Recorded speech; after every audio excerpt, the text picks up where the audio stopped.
first of all, are there any updates on any of the Friday incidents that you would be able to share? Well, on the first incident that occurred at about 2:30 in the morning, our detectives are still following up and following up on some leads, and they've been interviewing witnesses, trying to review video to identify the person responsible and able to develop enough probable cause to make an arrest. On the evening shooting that happened at Safeway, the two persons were booked into jail, and then now they were arraigned, and I believe they were being held on bail still. They were arraigned on the charges yesterday, or they had their first court appearance yesterday, or I'm sorry, probably Tuesday. All right. Yeah, I got target that little. And then now they're still reviewing video and processing evidence, and we're just continue to review video, re-interview witnesses to help build the case, to help prosecute them and hold them accountable for what occurred on Friday night. Hey, do you want to shut that radio? Sorry, I left my radio on. She's gonna shut the radio off, so it's not background noise. So, first of all, can you tell me why you decided to write the letter to the public? I felt that it was a day in which we had seen a significant amount of violence in the community, and I just wanted to try to reassure the community that our officers are working tirelessly and they're putting in their best efforts to hold the people accountable, and that this type of violence is not going to be acceptable. We're going to work proactively to try to address the situation within the community, the violence that occurred within the community, and then again for the families and the friends of the victims, to ensure them that we are doing our best to identify the people responsible and work with the prosecutor's office to present a case that allows them to be prosecuted and held accountable for the community. You did just use the word proactive, and could you tell me about the YPD's proactive law enforcement efforts? We utilize some grants that help us provide additional patrols as far as proactivity, towards focusing on violent crime. We have a proactive enforcement unit, which is a sergeant and 3 officers that their main goal is to work on some of the core issues downtown, as well as identify persons involved in violent crime, drug trafficking, etc., and then develop cases to arrest them and to try to recover firearms and drugs. In addition, we have detectives assigned to the Drug Enforcement Agency, where they are proactively trying to make cases against persons who are trafficking drugs in our community. We have the gang unit works with the alcohol, tobacco, and firearms. They worked a task force, and I think there was a lot of media coverage for their case that they put together this spring, in which they worked against the Norteño gang and disrupted their ability to build a stronghold throughout our valley, and it was called throughout actually eastern Washington, which led to several federal indictments. In addition, is focusing on traffic enforcement. We have 2 DUI cars that their main job is to go out and remove impaired drivers from our streets. And then this year we haven't seen an alcohol-related fatality in our community inside the city limits of Yakima. Wow. Okay, that's pretty impressive, I gotta say. You did talk about, way back at the start of your answer, core issues downtown. Can you tell me a little bit about what some of those are? What some of that is nuisance crimes that occur. People see the people that are camping or gathering on the streets with numerous items.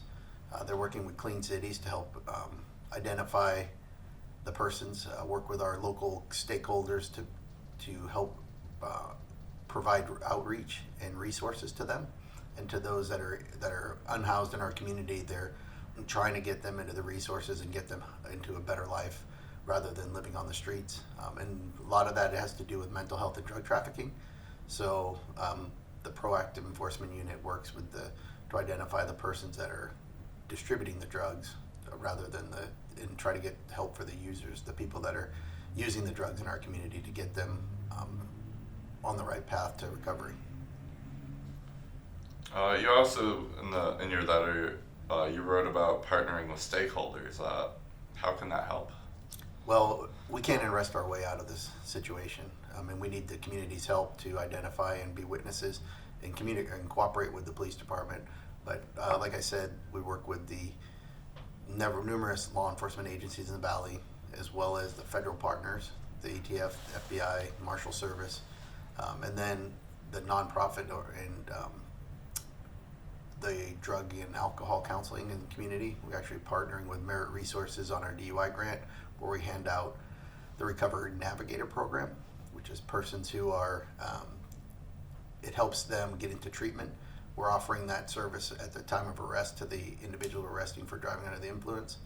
And then we're working with Camp Hope, the Mission, and other Crime Stoppers just recently donated to the police department, and we attend their meetings and working with them to identify, and people can be witnesses anonymously and help or help arrest persons that are wanted on crimes, or tips that lead to the arrest of people. So we're working with countless. The Domestic Violence Coalition is another one that you could brings in. I don't know how many partners we have in that. The school district.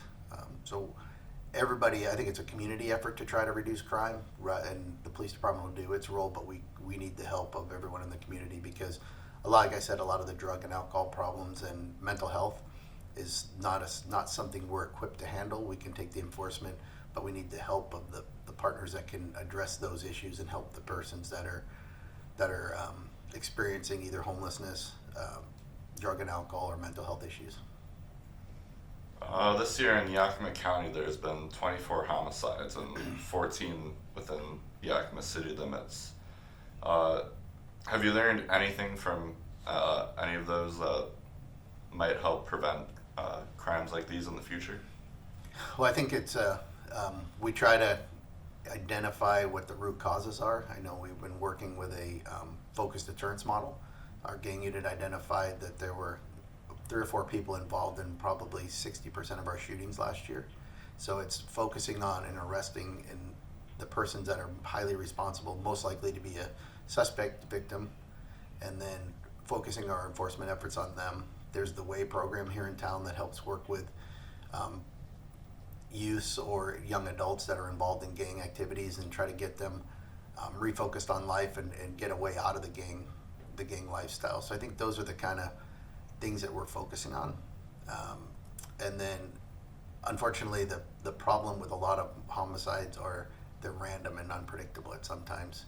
And our ability to, we focus on the areas and the people that we believe are most likely to be involved in crimes, but I think 2 of the suspects from this weekend had very limited criminal history and would have been on our radar to be somebody that we're focusing on.